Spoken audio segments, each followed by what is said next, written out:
भगवान विष्णु सब रूपों के मालिक हैं, रक्षक हैं, पालनहार हैं। वे सृष्टि के हर पहलू में विद्यमान हैं और हर युग में उन्होंने अलग अलग रूप धारण किए हैं। उनके हर अवतार का एक विशेष उद्देश्य होता है और हर अवतार ने किसी न किसी रूप में धर्म की रक्षा की है। लेकिन कभी कभी बुराई को हराने के लिए उन्हें थोड़ा सा ड्रामा करना पड़ता है। ये ड्रामा केवल एक साधारण नाटक नहीं होता, बल्कि इसमें गहरी माया और शक्ति छिपी होती है। ये शक्ति और माया का संगम ही भगवान विष्णु के अवतारों को अद्वितीय बनाता है। मोहिनी ऐसा ही एक रूप था, सुंदर, मोहक, एब्सोल्युटली मेस्मराइजिंग। मोहिनी का रूप इतना आकर्षक था कि देवता और असुर दोनों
सिखाती है कि कैसे भगवान विष्णु ने अपनी माया और शक्ति का उपयोग करके धर्म की रक्षा की। देवता और असुर दोनों अमर रहना चाहते थे। अमरता का मतलब था कि वे कभी नहीं मरेंगे और हमेशा के लिए शक्तिशाली बने रहेंगे। ये एक ऐसी शक्ति थी जिसे हर कोई पाना चाहता था, लेकिन यह आसान नहीं था। अमृत जो समुद्र मंथन से निकला था, वही उनकी विश पूरी कर सकता था। समुद्र मंथन एक विशाल और जटिल प्रक्रिया थी जिसमें देवता और असुर दोनों ने मिलकर काम किया। यह एक ऐसा कार्य था जिसमें बहुत धैर्य और शक्ति की आवश्यकता थी, लेकिन अमृत पाना इजी नहीं था। यह एक कठिन और चुनौतीपूर्ण कार्य था जिसमें कई बाधाओं का सामना करना पड़ा। समुद्र मंथन के दौरान कई विषैले पदार्थ और खतरनाक जीव भी निकले जिन्हें संभालना बहुत मुश्किल था। समुद्र मंथन बहुत बड़ा काम था। यह एक ऐसा कार्य था जिसमें देवता और असुर दोनों ने अपनी पूरी शक्ति और सामर्थ्य लगा दी। वे जानते थे कि अमृत पाने के लिए उन्हें एकजुट होकर काम करना होगा। देवता और असुर दोनों ने मिलकर इसे किया। वे जानते थे कि अगर वे एकजुट होकर काम करेंगे तो ही वे अमृत पा सकेंगे। यह एक ऐसा समय था जब दुश्मन भी एक साथ आकर काम कर रहे थे, लेकिन जब अमृत निकला तो दोनों में लड़ाई हो गई। कौन इसे पिएगा, यह सवाल उठ खड़ा हुआ। देवता और असुर दोनों ही अमृत को पाना चाहते थे और इसके लिए वे किसी भी हद तक जा सकते थे। इसी बात पे महाभारत होने वाला था। यह एक ऐसा युद्ध था जिसमें दोनों पक्षों ने अपनी पूरी शक्ति और सामर्थ्य लगा दी। यह एक निर्णायक युद्ध था जिसमें अमृत के लिए संघर्ष हो रहा था। तब भगवान विष्णु ने मोहिनी का रूप लिया।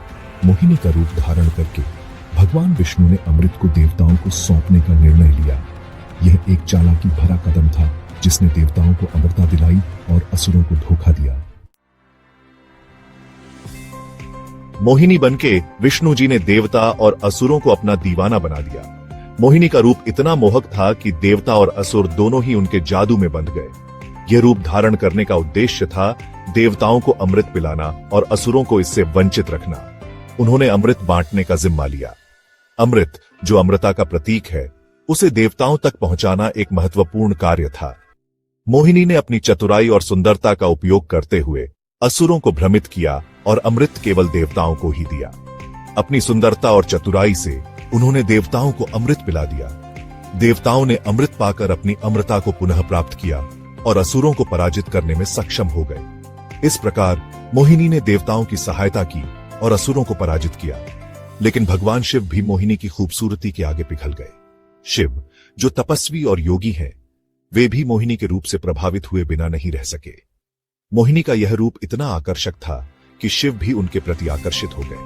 मोहिनी और शिव का मिलन हुआ। इस मिलन से एक दिव्य घटना का आरंभ हुआ। शिव और मोहिनी का यह मिलन केवल एक प्रेम कहानी नहीं थी, बल्कि इससे एक महान देवता का जन्म हुआ। और इस मिलन से एक दिव्य पुत्र का जन्म हुआ, भगवान अयप्पा। भगवान अयप्पा का जन्म शिव और मोहिनी के मिलन से हुआ, जो एक अद्वितीय और पवित्र घटना थी। अयप्पा ने अपने जीवन में कई महान कार्य किए और वे भक्तों के लिए प्रेरणा का स्रोत बने। उनका जन्म और जीवन हमें यह सिखाता है कि दिव्यता और मानवता का मिलन कैसे महान कार्यों को जन्म दे सकता है। भगवान अयप्पा का जन्म तो कमाल का था, लेकिन स्वर्ग में उनका स्वागत नहीं हुआ। देवताओं ने उन्हें अपनाया नहीं। उदास होकर पार्वती ने अयप्पा को छोड़ दिया। एक नॉर्मल बच्चे की तरह उन्हें जंगल में छोड़ दिया गया। लेकिन अयप्पा कोई आम बच्चा नहीं था। उनके अंदर दिव्य शक्ति थी, जो जल्द ही सबको दिखने वाली थी। राजा राजशेखर के कोई बच्चे नहीं थे। वो एक वारिस चाहते थे। एक दिन उन्हें जंगल में एक प्यारा सा बच्चा मिला। ये बच्चा कोई और नहीं, अयप्पा ही थे। राजा ने उन्हें गोद ले लिया। उन्होंने बच्चे का नाम मणिकंदन रखा। मणिकंदन बड़े हुए और अपनी अक्लमंदी और ताकत से सबको इंप्रेस किया। उस समय महिषी नाम की एक राक्षसी सबको डरा रही थी। वो बहुत पावरफुल थी, कोई उसे हरा नहीं सकता था। मणिकंदन ने महिषी से लड़ने का फैसला किया। एक भयंकर युद्ध के बाद मणिकंदन ने महिषी को मार डाला। ये उनकी दिव्य शक्ति का सबूत था। लोगों ने उन्हें भगवान मानना शुरू कर दिया। महिषी को मारने के बाद मणिकंदन ने एक और वादा किया। उन्होंने मल्लिकापुर थम्मा नाम की एक औरत से वादा किया कि जब तक नए भक्त सबरीमाला आना बंद नहीं करेंगे, तब तक वो शादी नहीं करेंगे। ये वादा उनके भक्तों के लिए उनकी भक्ति दिखाता है। ये दिखाता है कि भगवान अयप्पा हमेशा अपने भक्तों की रक्षा करेंगे। भगवान अयप्पा का घर सबरीमाला है। ये केरल के पहाड़ों में एक पवित्र मंदिर है। हर साल लाखों लोग सबरीमाला जाते हैं। ये यात्रा आसान नहीं होती। भक्तों को बहुत मेहनत करनी पड़ती है। उन्हें 41 दिन तक ब्रह्मचर्य का पालन करना होता है। सादा खाना खाते हैं और कड़े नियमों का पालन करते हैं।